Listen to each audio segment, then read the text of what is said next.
नमस्कार दोस्तों, स्वागत है आप सभी का पाथफाइंडर पर।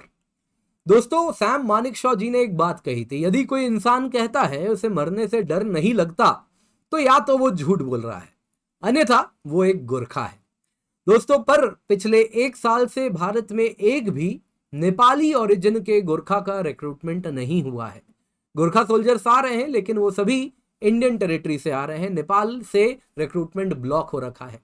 कारण था जो माओइस्ट नेपाली सरकार है, उन्होंने साफ साफ कह दिया है कि भैया देखिए, अगर आप चाहते हैं नेपाली गोरखा इंडियन आर्मी में जाए तो जो अग्निपथ स्कीम से आप रिक्रूटमेंट कर रहे हैं वो नेपाली गोरखास के लिए ना करें। इंडियन आर्मी ने साफ साफ कह दिया है कि ऐसा भेदभाव हम नहीं करते। जो रिक्रूटमेंट प्रोसेस है अग्निपथ का है, जो पूरे भारत में हो रहा है, नेपाली गोरखास के लिए भी हम वही रखने वाले हैं। यहां पर दोस्तों आपको बताना चाहूंगा, माओइस्ट नेपाली सरकार हमेशा से यही चाहती थी। रादर माओइस्ट पसंद नहीं करते हैं जब नेपाली गुरखास इंडियन आर्मी में कहीं सर्व करते हैं तो। हालांकि दोस्तों वो बात अलग है, अब यही माओइस्ट नेपाली सरकार हो सकता है चाइना को अलाउ कर दे गुरखा का रिक्रूटमेंट्स। तो हो सकता है आने वाले दिनों में ऐसी अटकलें लगाई जा रही हैं। चाइना बहुत तेजी से सोच रहा है क्यों ना गुरखास को रिक्रूट किया जाए, और इस प्रकार की न्यूज भी अब आनी शुरू हो चुकी है।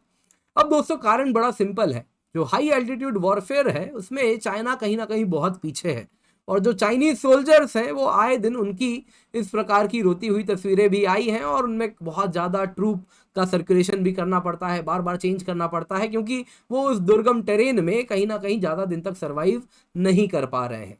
तो क्या है ये पूरा मुद्दा, आज की क्लास में जानेंगे। साथ ही साथ देखेंगे कि आखिरकार नेपाल को लेकर चाइना का वहां पर क्या इंटरेस्ट है। तो विजय गोखले जी क्या कहते हैं इस बारे में, वो भी हम जानेंगे, और साथ साथ ये पूरा मुद्दा भी आज की क्लास में कवर करेंगे। पर इससे पहले आगे बढ़े, पाथफाइंडर बैच आपके लिए उपलब्ध है केवल 8,999 रुपए में, जिसमें हम प्रीलिम्स मेंस इंटरव्यू पूरे तरीके से आपको तैयार कर रहे हैं। 900 से अधिक घंटे हैं लाइव क्लासेस के, 40 टेस्ट प्रीलिम्स के हैं, 10 टेस्ट मेंस के हैं, मेंस मेंटरशिप है, इंटरव्यू गाइडेंस है, आपको सब कुछ मिल रहा है जो आपको UPSC civil service exam clear करने के लिए चाहिए। Highest quality batch at lowest possible price हम प्रोवाइड कर रहे हैं। दोस्तों निश्चिंत होके आप description box and pin comment में लिंक देखेंगे, वहां से सब्सक्राइब कर सकते हैं। अग्निपथ बैच है 2024 से स्टार्ट हो रहा है। इसके सिवा पर्सपेक्टिव सीरीज है, उसको भी देखते रहें, और साथ साथ 13 मई 2023 को समुद्र मंथन फ्री मॉक टेस्ट है, इसका हिस्सा अवश्य बने। आप देख सकते हैं यूपीएससी पैटर्न, यूपीएससी टाइमिंग को फॉलो कर रहे हैं, और साथ साथ पार्टिसिपेंट्स के लिए 1 लाख रुपए के एक्साइटिंग प्राइजेस भी हैं। दोस्तों न्यूज में क्या है, न्यूज में है एक भी नेपालीज गोरखा इंडियन आर्मी को ज्वाइन नहीं करेंगे 2023 में। जो कम्युनिस्ट गवर्नमेंट है नेपाल की, उसने साफ साफ कह दिया है कि जो 1300 गोरखास करीबन करीब इंडियन आर्मी को ज्वाइन करते हैं उनको वो रिक्रूट नहीं होने देंगे। कारण बड़ा सिंपल है, उन्हें अग्निपथ स्कीम से काफी ज्यादा उनकी नाराजगी थी। अग्निपथ स्कीम में आप सभी जानते हैं, जैसा कई बार इस पर डिस्कशन हो चुका है, यंग रिक्रूट्स लिए जाते हैं, उनको ऑन जॉब ट्रेनिंग करवाई जाती है, और उसके बाद 3/4 ऑफ द बैच को रिटायर कर दिया जाता है 4 साल में। कोई पेंशन नहीं मिलता, लेकिन एक कॉम्पनसेशन पैकेज जो कि रिस्पेक्टेबल अमाउंट है वो दिया जाता है। दोस्तों कम्युनिस्ट जो नेपाली कम्युनिस्ट सरकार जो है वो हमेशा से अगेंस्ट रहा है कि नेपाली गोरखास इंडियन आर्मी में ज्वाइन ना करें, और इसी को इन्होंने बहुत अच्छा मौका बनाया और कहा कि अब रिक्रूटमेंट प्रोसेस हम हॉल्ट करते हैं, क्योंकि इंडिया गोरखा सोल्जर्स के लिए जो नेपाल से आते हैं उनके लिए कोई एक्सेप्शन नहीं कर रहा with respect to Agnipath scheme. दोस्तों आपको बताना चाहूंगा, गोरखास ईस्ट इंडिया कंपनी की आर्मी से लेके ब्रिटिश इंडियन आर्मी से लेके अब तक सर्व करते आए हैं। सबसे पहली बार ये ईस्ट इंडियन कंपनी की आर्मी में रिक्रूट किए गए थे। दोस्तों ईस्ट इंडिया कंपनी ने ऐसा पाया था, जब एंग्लो नेपालीज वॉर हुआ था तो उसमें उनको बहुत भारी कैजुअलिटीज हुई थी, और तब से उन्होंने जो गोरखा सोल्जर्स हैं उनका दम देखा था। और उसके बाद से फिर पीस ट्रीटी होता है, ट्रीटी ऑफ सुगौली 1816 में होता है, और तब से नेपाली गोरखास को हाई अमाउंट में, हाई वॉल्यूम में रिक्रूट किया जाता है। और ये कई जंग भी लड़े हैं, गोरखा सिख वॉर में लड़े हैं, एंग्लो सिख वॉर में लड़े हैं, अफगान वॉर में लड़े हैं। ये जो तस्वीर आप देख रहे हैं ये 1920 की तस्वीर है, नॉर्थ वेस्टर्न फ्रंटियर वाले रीजन में आप देख सकते हैं गोरखा सोल्जर्स लड़ रहे हैं, उसी की तस्वीर यहाँ पर बनाई गई है। बात अलग है, जब भारत की आज़ादी हो जाती है तो एक ट्राइपटाइट अग्रीमेंट होता है ब्रिटेन, इंडिया और नेपाल के बीच में, जिसके अंतर्गत जो गोरखा रेजिमेंट था उसको स्प्लिट कर दिया जाता है। कुछ को इंडियन आर्मी में रिक्रूट किया जाता है और कुछ को ब्रिटिश आर्मी में। तो आज भी अगर आप देखें तो ब्रिटिश आर्मी में गोरखा रेजिमेंट है और आज भी उनकी रिक्रूटमेंट होती है। करंटली गोरखा रेजिमेंट अगर आप देखें तो इंडियन आर्मी की 43 बटालियन, जिसमें नेपाल और इंडिया दोनों से ही गोरखाज आते हैं और वो सर्व करते हैं। इसमें 7 गोरखा रेजिमेंट है, 1st, 3rd, 4th, 5th, 8th, 9th and 11th। दोस्तों बात उठती है आखिरकार चाइना क्यों इंटरेस्टेड है गोरखा सोल्जर्स को लेने के लिए। दोस्तों कारण बड़ा सिंपल है, PLA डेली जो कि पीपल्स लिबरेशन आर्मी पब्लिश करती है, उसमें से रिपोर्ट्स आए थे कि उनके ऑफिसर्स, सोल्जर्स, उनको एंग्जाइटी अटैक्स आ रहे हैं, क्योंकि वो जो इंटेंस कॉम्बैट ट्रेनिंग करनी होती है उसके साथ वो अपने आप को ढल नहीं पा रहे हैं। साथ साथ बहुत ज़्यादा प्रेशर है फील्ड में परफॉर्म करने को लेकर और उसमें वो पेरिश कर जा रहे हैं। चाइनीज सोल्जर्स को कांस्टेंट नीड हो रही है मेडिकल इवैक्यूएशन की, हाई डिग्री ऑफ केयर चाहिए। हाई एल्टीट्यूड्स में कहीं ना कहीं उनको बहुत सारी समस्याएं हो रही हैं, एक्सट्रीम कोल्ड, लो ऑक्सीजन एनवायरनमेंट में। इसके सिवा अगर आप देखें तो कंटिन्यूअस ट्रूप्स का भी रोटेशन करना पड़ रहा है, ज़्यादा लंबा देर वो वहां पर बिता नहीं पा रहे हैं। और इसके पीछे कई फैक्टर्स बताए जा रहे हैं। वन चाइल्ड पॉलिसी है, कंस्क्रिप्शन है यानी जबरदस्ती फौज में भर्ती किया जाता है, बाई विल नहीं आते हैं, यंगर पॉपुलेशन है, साथ साथ यंगर पॉपुलेशन उनकी डिक्लाइन कर रही है, तो उन्हीं के ऊपर पूरे अपने परिवार की जिम्मेदारियां हैं और उनको सामने सामने लड़ने भेज दिया जा रहा है। तो यहाँ पे आप देख सकते हैं इस प्रकार के न्यूज काफी ज्यादा आ रहे हैं।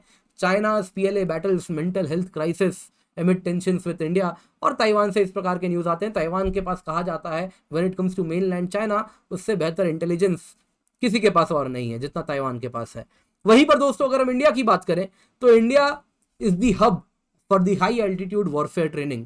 जो इंडिया का हाई एल्टीट्यूड वॉरफेयर स्कूल है, वहां पर दूर दूर से, अमेरिका से लेकर फ्रांस से, हर जगह से सोल्जर्स आते हैं जो कि यहाँ पे ट्रेन होते हैं। इंडिया की कहा जाता है, चाइनीज मिलिट्री एक्सपर्ट ने ही कहा है कि इंडिया के पास largest most experienced mountain army है।